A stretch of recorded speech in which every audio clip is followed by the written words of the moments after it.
The man woke up and found himself lying in a hospital bed. He had been asleep for 28 days. But no matter how loud he shouted, no one responded. He slowly walked down the stairs and picked up the phone, but no one ever answered. The hospital lobby looked like it had been through a disaster. Jim shouted one more time in frustration, but the world was so quiet, it felt like he was the only one left. Jim had no idea why he had been unconscious for so long. All he remembered was the car crash from the day before. After a while, he walked out of the hospital in confusion. Jim stepped onto what used to be a busy street and shouted again. No one replied. The truck lying on the ground reflected the state of the city.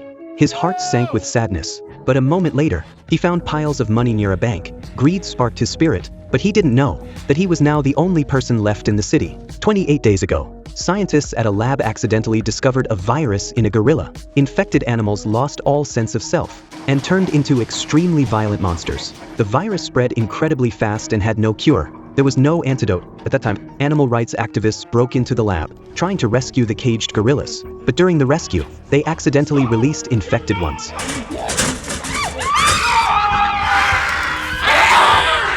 The virus spread like a plague across the entire country. Infected humans would turn into monsters in 10 seconds. The virus might spread through blood, or maybe through some unknown substance. Jim wandered the streets in confusion. Then a newspaper caught his eye. When he picked it up, he realized the city had completely collapsed during his 28-day coma. Jim couldn't believe it. He walked into the town square. The walls were covered with missing person posters. It was then he truly understood his situation. He stepped into a church, but accidentally disturbed the monsters lying among the bodies. Jim was so scared he ran out of the church. But just as he reached the door, a priest suddenly walked in. He staggered toward Jim. Jim was terrified and kept backing up. As the priest came closer, a deep sense of dread filled Jim.